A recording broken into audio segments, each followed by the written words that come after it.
Hiroshima की बैठक में क्वाड समूह के नेताओं ने की सभी तरह के आतंकवाद की निंदा। जापान की यात्रा के बाद प्रधानमंत्री पापुआ न्यू गिनी के लिए हुए रवाना।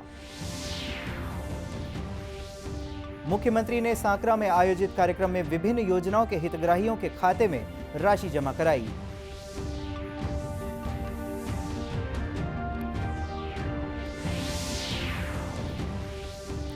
राज्यपाल विश्वभूषण हरिचंदन ने अब से कुछ देर पहले आकाशवाणी के गोंडी बोली में साप्ताहिक समाचार बुलेटिन का किया शुभारंभ।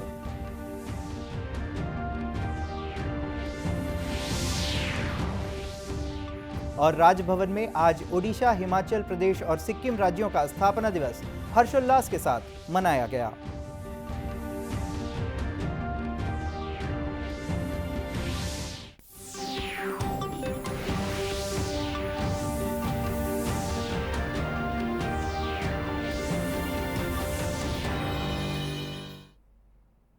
नमस्कार, आप देख रहे हैं दूरदर्शन समाचार। मैं हूं शांतनु शर्मा। अब समाचार विस्तार से।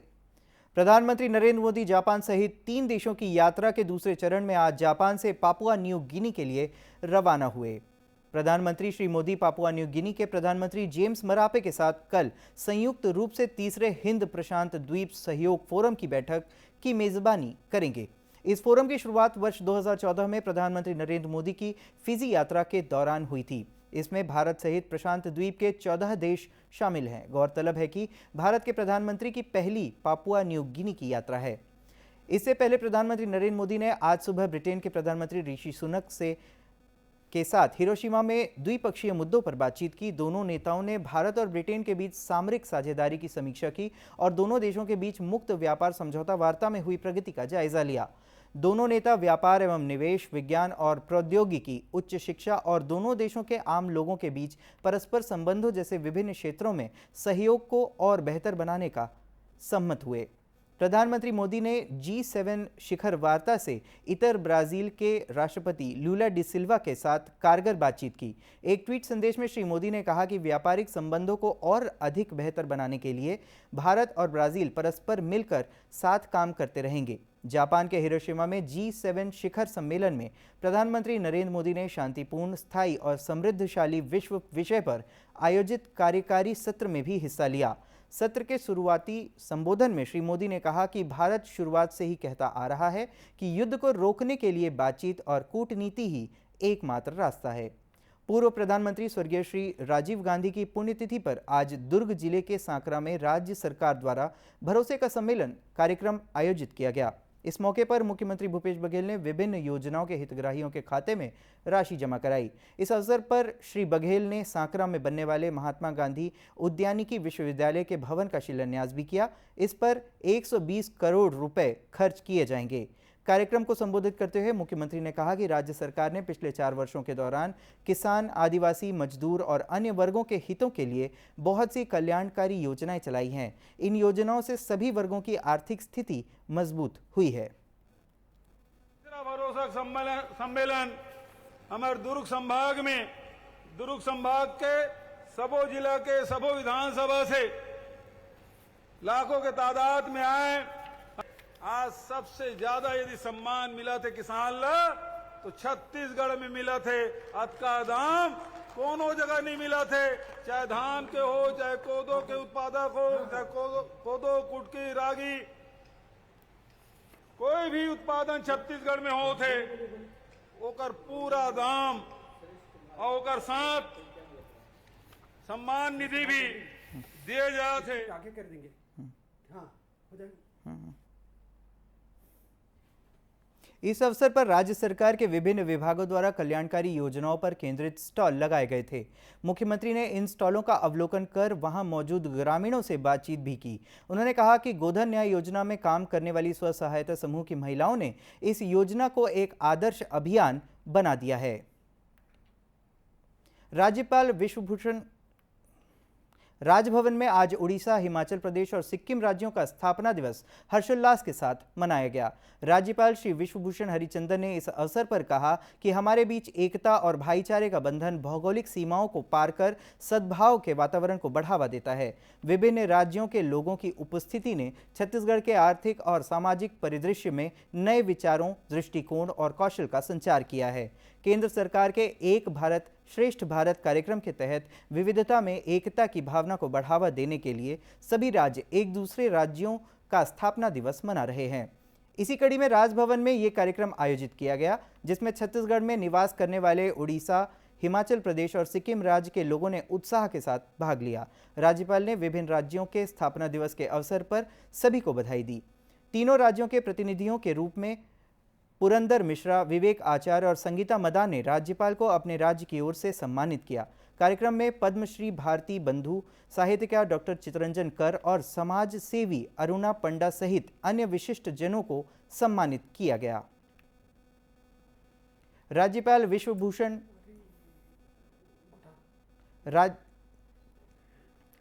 विश्वभूषण हरिचंदन ने अब से कुछ देर पहले गोंडी बोली में आकाशवाणी के साप्ताहिक समाचार बुलेटिन का वर्चुअल शुभारंभ किया। राजभवन में आयोजित किए जा रहे इस समारोह में प्रसार भारती के मुख्य कार्यकारी अधिकारी गौरव द्विवेदी भी वीडियो कॉन्फ्रेंसिंग के माध्यम से जुड़े हुए हैं। राज्यपाल ने इस पहल के लिए प्रसार भारती और आकाशवाणी को बधाई दी। इस कार्यक्रम में प्रसार भारती के मुख्य कार्यकारी अधिकारी गौरव द्विवेदी वीडियो कॉन्फ्रेंसिंग के जरिए शामिल हुए। वहीं राजभवन में आयोजित समारोह में आकाशवाणी की महानिदेशक डॉक्टर वसुधा गुप्ता सहित अन्य अधिकारी उपस्थित थे। गोंडी बोली में एक साप्ताहिक समाचार बुलेटिन जगदलपुर स्थित आकाशवाणी केंद्र से हर रविवार शाम 6:30 बजे से मीडियम वेव पर 756 किलोहर्ट्ज फ्रीक्वेंसी पर प्रसारित किया जाएगा। इस बुलेटिन का बस्तर संभाग के सभी 7 जिलों में सुना जा सकेगा। निकालकर आज यहाँ उपस्थित होकर हम सबको अनुग्रहित किया है। हम सब जानते हैं कि आज का दिन माननीय राज्यपाल जी के लिए काफ़ी व्यस्तता भरा रहा है, फिर भी आपने सर हमें समय दिया, हम सब आपके बहुत ही आभारी हैं। माननीय राज्यपाल महोदय, आज आपके हाथों जिस गोंडी समाचार बुलेटिन का शुभारंभ होने जा रहा है वह आकाशवाणी के उन प्रयासों का हिस्सा है जिसमें आकाशवाणी न सिर्फ दिनों दिन अपना विस्तार कर रहा है बल्कि अधिक से अधिक लोगों तक पहुंचने के लिए नई उभरती तकनीकों को भी आत्मसात कर रहा है। साथ ही लोगों तक उनकी भाषा और उनकी बोली में पहुंचने का प्रयास भी कर रहा है। छत्तीसगढ़ के जो जनजातीय इलाके हैं वहाँ के लोगों तक उनकी ही बोली में समाचार पहुँचे, इसके लिए हम सभी काफ़ी समय से प्रयासरत थे और बीते 2 महीनों में हमारा यह सपना साकार हो गया है। जैसा अभी बताया गया, मार्च महीने में हमने बस्तर संभाग के लिए हल्बी में समाचार बुलेटिन शुरू किया और आज से गोंडी में भी समाचार बुलेटिन शुरू होने जा रहा है। इस तरह से आकाशवाणी आज से छत्तीसगढ़ में 5 भाषाओं और बोलियों में लोगों तक समाचार पहुंचा पाएगा। ये हैं हिंदी, अंग्रेजी, छत्तीसगढ़ी, हल्बी और गोंडी।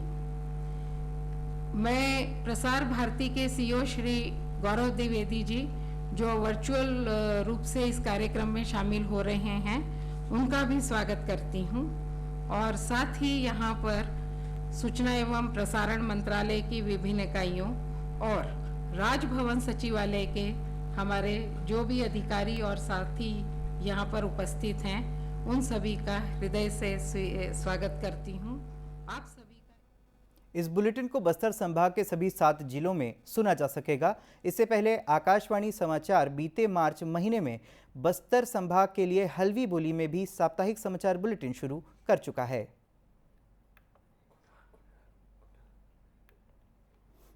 भारतीय जनता पार्टी ने राज्य के गुठानों में भ्रष्टाचार का आरोप लगाते हुए इसके खिलाफ प्रदेश व्यापी अभियान शुरू किया है। इसी कड़ी में दुर्ग के सांसद विजय बघेल ने अपने कार्यकर्ताओं के साथ आज पाटन क्षेत्र में कुर्दडीह, पाहंदा और सांकरा में संचालित गुठानों का निरीक्षण किया। श्री बघेल ने बाद में पत्रकारों से चर्चा करते हुए बताया कि पाटन क्षेत्र के गुठानों में उन्हें कहीं भी गाय या बछड़े नहीं मिले। साथ ही इन गुठानों में गोबर का भंडारण भी नहीं देखने को मिला। पहला प्रोजेक्ट है ये, उसके ड्रीम प्रोजेक्ट का पहला उद्घाटित ये गौठान है। तो अब यहाँ ये हाल है तो बाकी जगह का आप देख लीजिए, उसके गांव की हाल है बाकी जगह का देख लीजिए। बर्बादी है पूरा। और 1900 रुपया शायद प्रति महीने यहाँ पे साधारण के लिए आता है, ऐसा हमने 10,000 रुपये 19,000 करोड़ 19,000 करोड़ पूरा छत्तीसगढ़ में इस कॉन्सेप्ट में बर्बाद किया हुआ। और ये तो काउंटेड है, अनकाउंटेड पता नहीं कितना होगा। ऐसे में पार्टी का रुख क्या रहेगा? ये जो गौठान बना है वहाँ पे ऐसा बता रहे हैं लोग कि 57 या 54 करोड़ तो पहले किस्त में आया था, उसके बाद से पता नहीं कितने आ गए, करोड़ों पहुंच गए। और स्थिति देखिए, यहाँ भी पैरिक सुरक्षा के लिए कुछ नहीं है। ऐसे में पार्टी का रुख क्या रहेगा? पार्टी का रुख रहेगा जनता को जागरूक करना और इसके बेनकाब करना, इसको पद से च्युत करना, पद से निकाल देना। आने वाला समय चुनाव का है, जनता जागे, जनता देखे, खुद महसूस करे, क्योंकि गांव में आप खुद देख रहे हैं, लेकिन इस पर कोई टिप्पणी नहीं करना, आपको करना चाहिए, कोई मुखर होकर बोलना चाहिए। जनता भगवान है, जनता जनार्दन है। जनता अगर किसी को बिठाई है भावना से तो उसके गलत काम का विरोध भी करे और ऐसे सरकार को उखाड़ फेंके। श्री बघेल ने आरोप लगाया कि गौठानों में गोबर खरीदी के नाम पर करीब 1300 करोड़ रुपए का भ्रष्टाचार हुआ है, इसकी जांच कराने की आवश्यकता है। उन्होंने कहा कि गौठानों के नाम पर प्रदेश के संसाधनों का दुरुपयोग नहीं होने दिया जाएगा। उन्होंने कहा कि सरकारी आंकड़ों के अनुसार प्रदेश में लगभग 10,000 गौठान संचालित हैं। प्रत्येक गौठान पर लगभग 8 लाख रुपए की राशि खर्च की गई है, लेकिन इसका प्रमाण कहीं भी दिखाई नहीं देता है। श्री बघेल ने कहा कि जिला खनिज न्यास सहित केंद्र सरकार की कुछ योजनाओं की राशि को भी गौठानों में खर्च किया गया है, इस विषय की भी जांच की जानी चाहिए। कांकेर जिले में कोयलीबेड़ा थाना क्षेत्र के अंतर्गत केशोकोड़ी गांव के जंगल में तलाशी अभियान के दौरान सुरक्षा बल के जवानों ने 3 माओवादियों को गिरफ्तार कर लिया। कांकेर के पुलिस अधीक्षक शलभ कुमार सिन्हा ने बताया कि पकड़े गए माओवादियों में से 2 पर 16 लाख रुपए का इनाम घोषित था। ये तीनों माओवादी आगजनी और हिंसा के विभिन्न मामलों में आरोपी रहे हैं। और कोयलीबेड़ा के गांव केशोकुड़ी के आसपास जो जंगल इलाका है वहाँ पे सर्चिंग के दौरान 3 नक्सली काडर को पकड़ने में सफलता मिली है हमको। तीनों के पूछताछ करने पर उन्होंने अपना नाम पीलू आंचला, रमेश पुणे और पुनव मंडावी बताया है। इसमें से रमेश और पीलू जो है वो कंपनी नंबर 5 के सदस्य हैं और इनके ऊपर 8-8 लाख रुपए का इनाम छत्तीसगढ़ शासन द्वारा घोषित किया हुआ है। इनकी निशानदेही पर एक आईडी भी हमको बरामद हुआ है, जो कि रुट्टा से कोयली चिलपरस के बीच जो फोर्स की मूवमेंट होती है उनको निशाना करने के लिए लगाया गया था। श्री सिन्हा ने बताया कि गिरफ्तार माओवादियों के पास से हथियार, विस्फोटक और अन्य सामान बरामद किए गए हैं। इन माओवादियों को आज पुलिस अधीक्षक कार्यालय में लाया गया, वहां उनसे पूछताछ भी की गई। पुलिस अधीक्षक ने बताया कि माओवादियों के खिलाफ तलाशी अभियान आगे भी जारी रहेगा। भिलाई इस्पात संयंत्र द्वारा भिलाई में आयोजित ग्रीष्मकालीन शिविर में उभरते खिलाड़ियों को विभिन्न खेलों का प्रशिक्षण दिया जा रहा है। इस शिविर का उद्घाटन संयंत्र के प्रभारी निदेशक अनिर्बान दास गुप्ता ने किया। शिविर में बास्केटबॉल, फुटबॉल, वॉलीबॉल और जिम्नास्टिक सहित 24 खेलों में प्रशिक्षण दिया जा रहा है।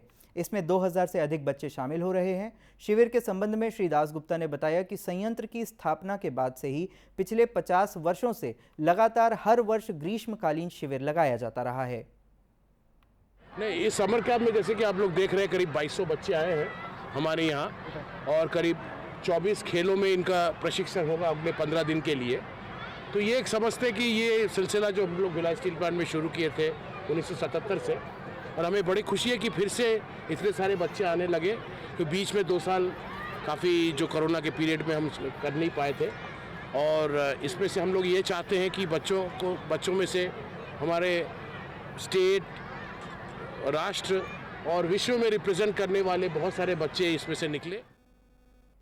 9 जून तक चलने वाले इस शिविर में खिलाड़ियों को विभिन्न खेलों की बारीकियां सिखाने के लिए राष्ट्रीय खेल संस्थान के प्रशिक्षकों को विशेष रूप से आमंत्रित किया गया है। अंत में मुख्य समाचार एक बार फिर से। हिरोशिमा की बैठक में क्वाड समूह के नेताओं ने की सभी तरह के आतंकवाद की निंदा। जापान की यात्रा के बाद प्रधानमंत्री पापुआ न्यू गिनी के लिए हुए रवाना। मुख्यमंत्री ने सांकरा में आयोजित कार्यक्रम में विभिन्न योजनाओं के हितग्राहियों के खाते में राशि जमा कराई।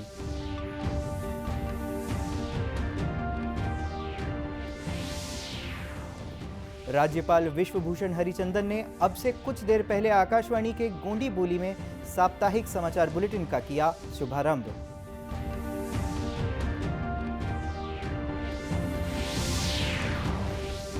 और राजभवन में आज ओडिशा, हिमाचल प्रदेश और सिक्किम राज्यों का स्थापना दिवस हर्षोल्लास के साथ मनाया गया।